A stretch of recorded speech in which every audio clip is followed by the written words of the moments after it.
Episode 240, which means we are only 10 episodes away from completing another milestone. Remember, this year started with the celebration of the 150th episode, and now, 7 months later, the road to the 250th episode begins. So, what all do we have in store for my listeners tonight? Well, there is a lot to discuss, a lot to enjoy. So, stay tuned for more. This is Saurabh, and you're listening to my favorite talk show, the PG Show with Aditya. Who is she, Jeeves? Sir, this life saving cook. I shall want to give her a special mention in my evening prayers. She is a woman of the name of Stoker, sir. Stoker, did you say Stoker? Yes, sir. Odd. Sir, nothing, just a rather strange coincidence. Have you told Gussie? Yes, sir. I found him most cooperative. He plans to present himself in the kitchen shortly after midnight. Cold steak and kidney pie is, of course, merely a palliative. On the contrary, it's Gussie's favorite dish. I have known him to order it even on curry day at the Drones. He loves the stuff. Indeed, sir, that is very gratifying. Gratifying is the word. What a lesson this teaches us, Jeeves. Never to despair, never to throw in the towel and turn our face to the wall, for there is always hope. Yes, sir. Would you be requiring anything further? Not a thing. Thanks. My cup runneth over. Then I will be saying good night, sir. Good night, Jeeves. After he had gone, I put in about half an hour on my Earl Stanley Gardner, but I found rather a difficulty in following the thread and keeping my attention on the clues. My thoughts kept straying to this epoch making cook. Strange, I felt, that her name should be Stoker. Some relation, perhaps? I could picture the woman so exactly: stout, red faced, spectacled, a little irritable, perhaps. If interrupted when baking a cake or thinking out a sauce, but soft as a butter at heart. No doubt something in Gussie's worn aspect had touched her. That boy needs feeding up, poor little fellow. Or possibly she was fond of goldfish and had been drawn to him because he reminded her of them. Or she may have been a girl guide. At any rate, whatever the driving motive behind her day's good deed, she had deserved well of Bertram, and I told myself that a thumping tip should reward her on my departure. Purses of gold should be scattered and with a lavish hand. I was musing this and feeling more benevolent every minute when who should blow in but Gussie in person, and I had been right in picturing his aspect as Van. He wore the unmistakable look of a man who has been downing spinach for weeks. I took it that he had come to ask me what I was doing at Totale Tars, a point on which he might naturally be supposed to be, but that didn't seem to interest him. He plunged without delay into as forceful a denunciation of the vegetable world as I have ever heard. Oddly enough, being more bitter about Brussels sprouts and broccoli than about spinach, which I would have expected him to feature. It was some considerable time before I could get a word in, but when I did, my voice dripped with sympathy. Yes, Jeeves was telling me about that, I said, and my heart bled for you. And so it jolly well ought to have done in buckets if you have a spark of humanity in you, he retorted warmly. Words cannot describe the agonies I have suffered. particularly when staying at Brinkley Court. I nodded. I knew just what an ordeal it must have been, with Aunt Dahlia's peerless chef wielding the skillet. The last place where you want to be on a vegetarian diet is Brinkley. Many a time when enjoying the old relative's hospitality, I have regretted that I had only one stomach to give to the evening's bill of fare.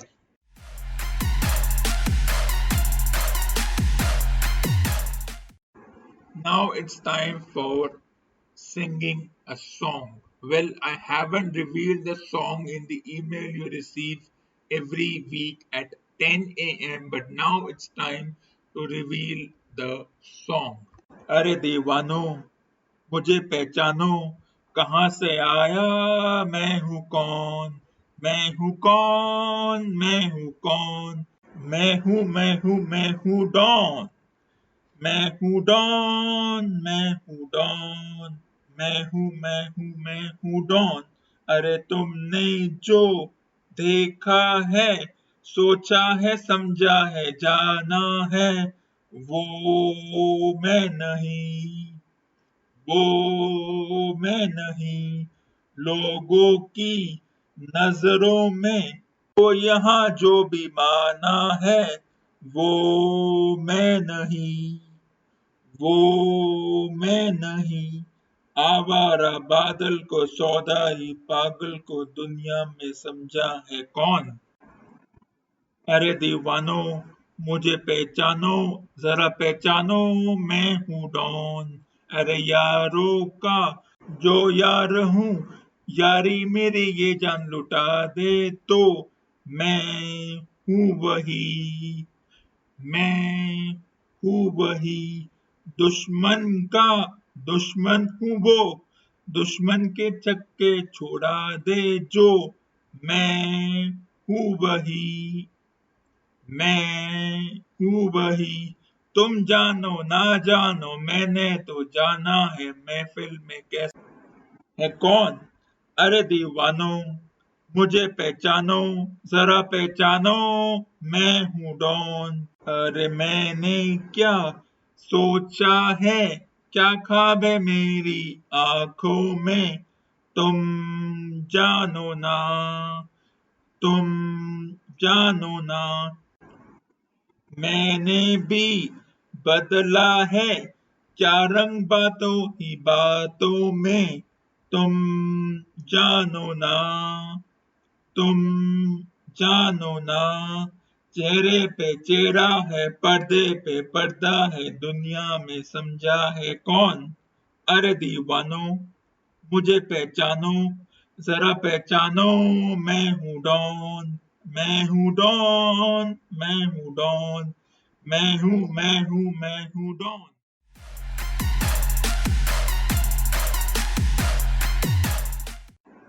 After nearly 130 days of closure, cinema halls in the country are looking to open, and this is good news for a lot of stakeholders. It is for the production houses who want their movie to be released as soon as possible because the late they release the movie, the more the production, the PR, and the promotional costs.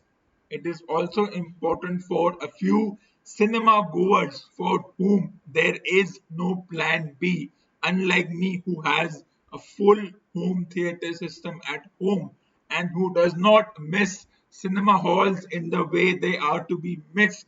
For a few individuals, they may not have a full fledged cinema hall system in their home.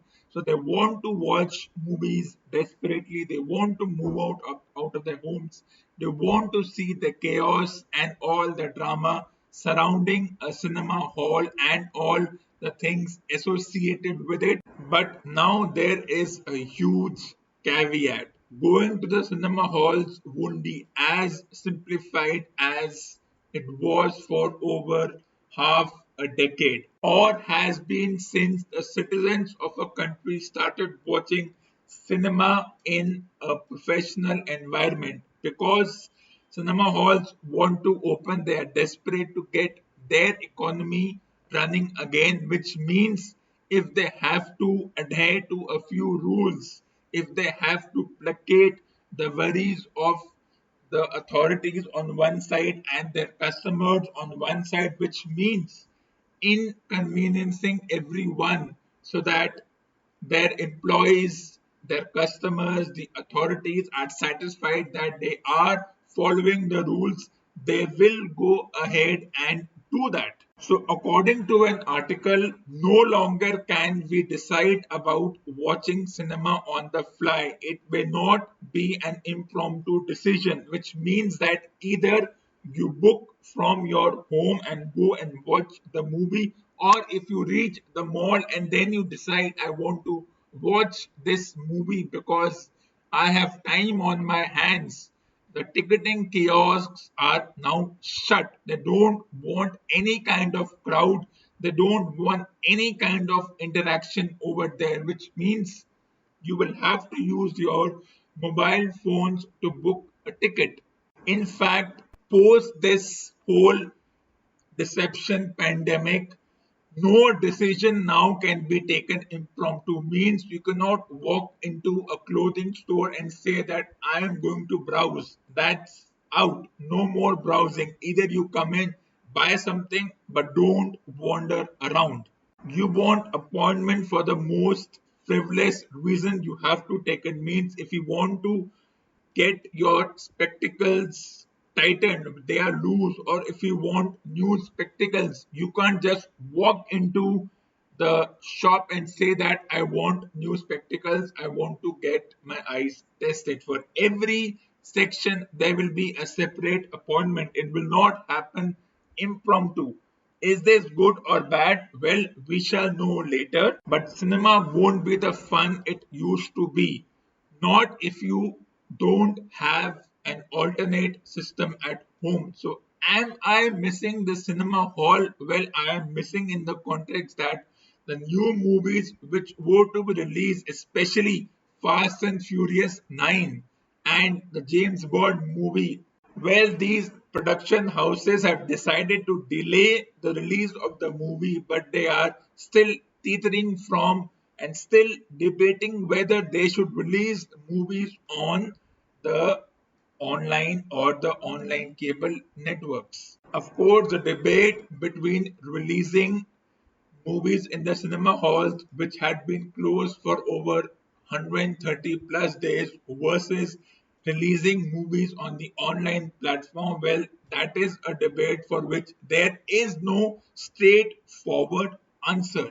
But even if I do not go to the cinema because of all the rules that are going to come, which are going to make something as simple as watching a movie complicated with masks, social distancing, and sanitizing after every few seconds, if I'm not able to go to the cinema hall because of rules which I shall tell you soon, then I have plan B. I have a full fledged home theater system. I have the screen, I have the various online cable networks, and if it means that I have to wait for the release of the movies, that is Fast and Furious 9 as well as the James Bond movie a couple of months late, means if these movies are released in November 2020, but if I'm not able to go and watch, then can I wait till let's say May 2021 when they will be released on platforms like Google Play and Apple TV? I will have no issues of waiting. In fact, earlier this year, I had a similar experience with the movie Bad Boys. What was that experience? Well, that time there were no fear of pandemics and social distancing hadn't been introduced, and people were still unaware of what was happening in other parts of the world relating to this situation. So in January 2020, it was what now we call the old normal. So the movie was booked, though it was not easy to book because it was available on limited cinema halls. Either way, I booked the movies, everything was perfect, I was ready, and then I get a message that the cinema hall or the booking site or both decided to cancel the movie. So, either way, I did not watch Bad Boys on the cinema hall, that is inside that environment. Of course, I was disappointed that a cinema hall can't just cancel a movie. And why did they cancel a movie? Maybe because they did not get enough customers, maybe because enough individuals did not book that movie. Either way, I did not get affected. Later in April, May, I watched the movies on these platforms, that is Apple TV and Google Play. Here too, like one books for the cinema, you have to pay the amount. So I was absolutely fine with paying the amount that one pays. It's even cheaper than what one pays in the cinema halls, and that stratagem worked. What's the trick to avoiding crowds in a cinema hall? My suggestion is, and my solution is, go and watch a movie which you feel a majority will not watch. So, if you like watching English movies or movies of other languages which are not Indian languages, and if you feel that this movie won't be popular with the masses, go and watch that movie, because I have gone and watched a couple of movies so many times which were not popular, means the cinema hall was empty. And now I think cinema halls would, compared to what happened in January, unlike what happened in January, they would embrace the idea. Even if two individuals book the movie, they want to open, they are desperate to open, but they don't want a crowd, they don't want their employees to interact with the customer, they don't want too much of interaction, which means that paperless, contactless, and online booking will happen. When I have been booking online for a long time, but in the hindsight, I don't really miss the cinema hall because I have plan B. And as far as watching movies are concerned, I have plan B, and it's working beautifully. It's working to the T's. And then, as you know, we don't just go to a cinema hall to watch movie. We also go to enjoy the beverages. That is, the beverages and other assorted food means I often would book beverage and another burger or pizza like condiment, which means that I would book the food in advance, which I know it's important, as booking the beverage and the food along with your ticket means that you can avoid standing in those long queues. You can directly go to a dedicated counter for online ordering of food and get the food. So yes, it has its advantages, but once upon a time, they used to deliver food to your seats. Now that won't be happening, which means that you can book your food online, but you have to carry the tray from the concierge, from the confectionery till your seat on your own. And of course, there are other rules which the cinema hall will bring in, because, as I said, they are desperate to start. They will do anything to start their business. It is the same for all businesses, be it the clothing stores, be it a saloon, be it a cinema hall, anybody. They will adhere to the rules which are the guidelines of the authorities till the time their business is back to what they want it to be. As I said, it's not just for the cinema halls, but it's for the production houses, because the more their movies are delayed, the more the costs rise. And the debate of releasing on these online cable platforms versus releasing it through cinema halls is a debate which will never end, and is something I will not get into. The booking of the seat will be very interesting, means you cannot book two seats together. There will be a gap of one seat. There are a lot of pros for this one seat difference. For example, if you book your food and you carry your tray from the confectionery till your seat. There are most of the times no places to keep the food. Now, with this one seat gap, you can put your food on that seat. But there is one line in an article which I read which disappointed me. Now, cinema owners and such allied individuals are saying that they will start disinfecting the seats and the cinema halls and every part after each movie is over, which only means one thing, that they were not disinfecting earlier, that they did not take this idea of hygiene seriously.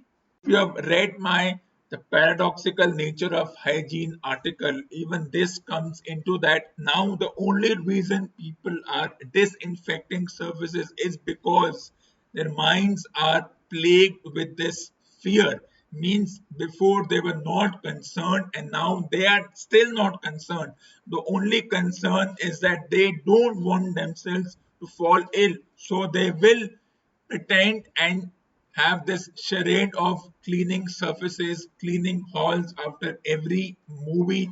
Remember, they used to clean it before, but it was a casual cleaning. Now, suddenly, with this fear in their heads of being infected, and now trying to understand or faking the understanding of hygiene, suddenly they are pretending that they are concerned about hygiene. But it's not that they are concerned about hygiene, they were never before, they are still not now. There is only one reason why they are doing this, and we all know that because they want their businesses to start. So they will do anything to placate the authorities, placate the cinema goers, that yes, we are concerned for you, we are concerned for our employees, we will do stringent cleaning, we will follow all the mask and all the social distancing rules, even though inside they are not concerned. For them it's all about getting the cinema hall back on its feet, so that the cinema owners, the employees, the real estate location in which the cinema halls are located, they can start paying them. Does this all mean that there will be an increase in cinema hall tickets? Expect that to happen because of the 150-day lockdown, the losses suffered, all the economic strife cinema halls and other stakeholders have gone through. It will happen. One doesn't have to be an expert to understand that there will be a rise in ticketing prices. How much? I don't know, but there will be.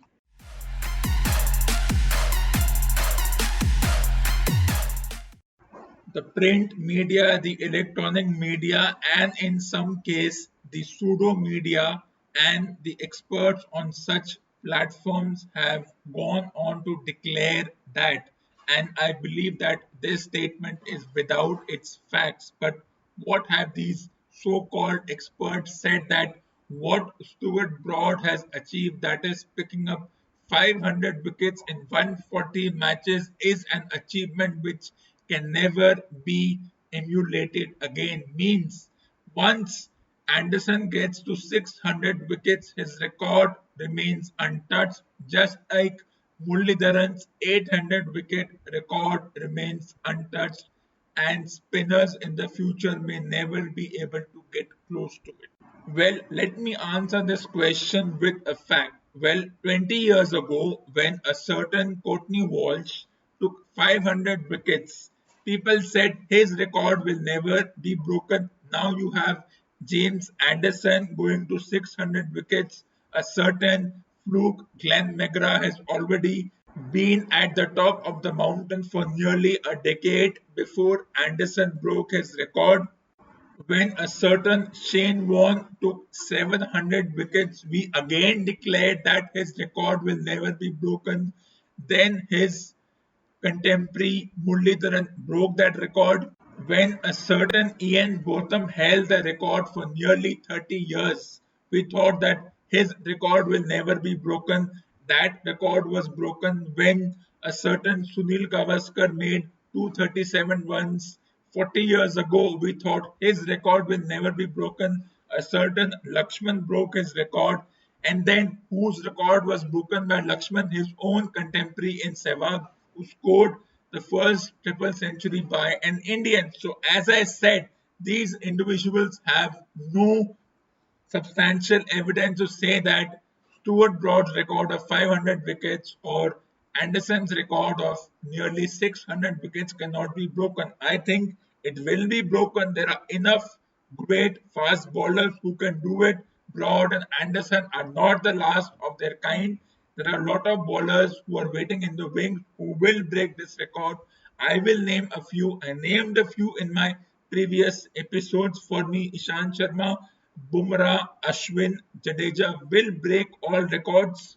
These experts can claim to moan about the loss of what test matches means to them, but let me tell you, it's all hogwash. Well, let's not worry about records being broken and records being created because that's how it travels. As I said 20 years ago, Courtney Walsh 500 wickets, will anyone break it?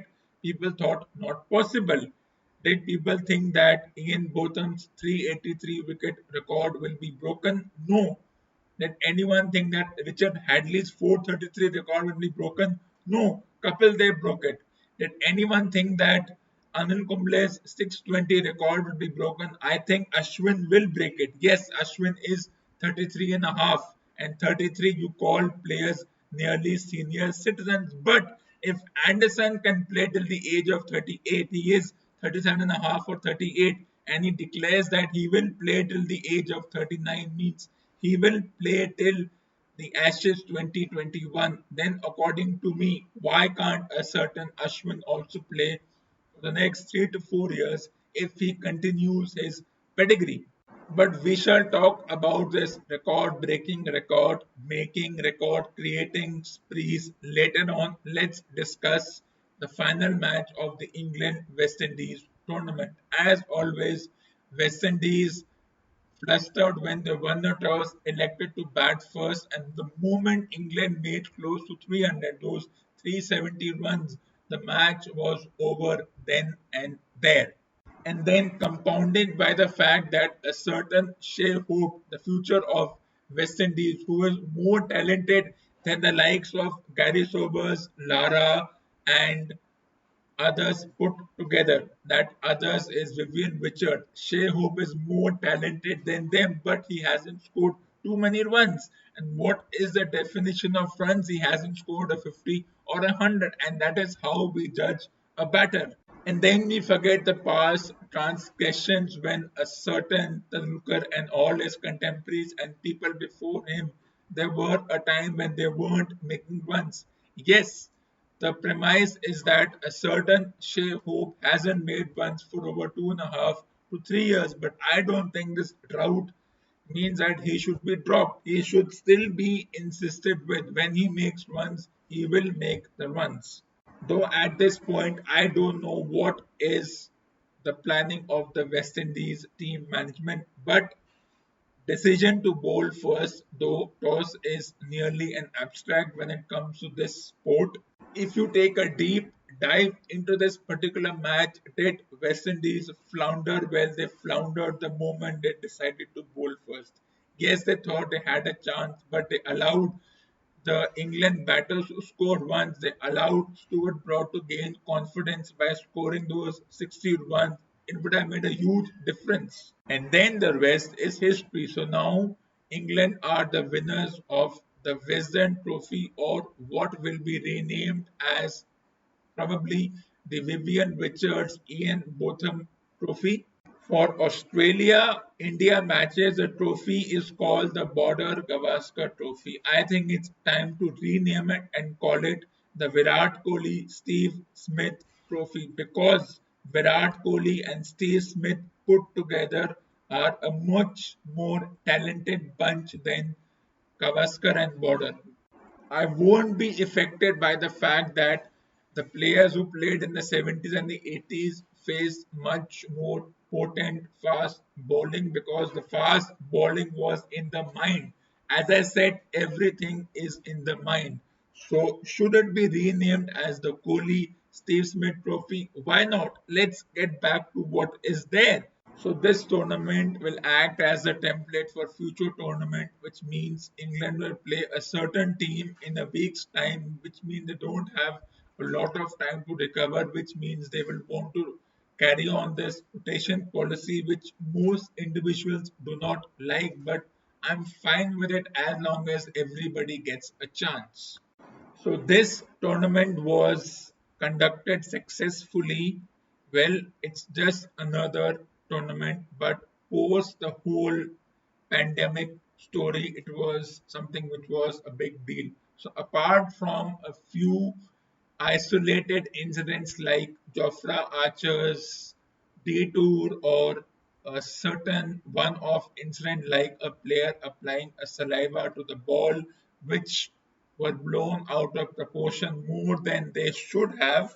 This tournament was a win-win for everybody, the broadcasters, the passive stakeholders, the active stakeholders, everybody who put in their money into this. Yes, it was a closed match scenario. Still, they managed without that.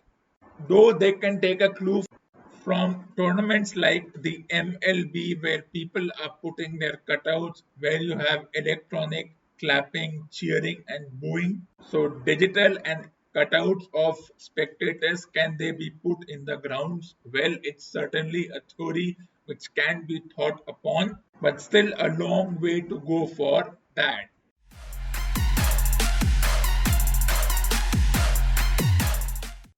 This ends episode number 240 on the 29th of July 2020. Remember, we are just 10 episodes away from another milestone episode. For more awesome content, tune in to the next episode of the weekly show with Aditya.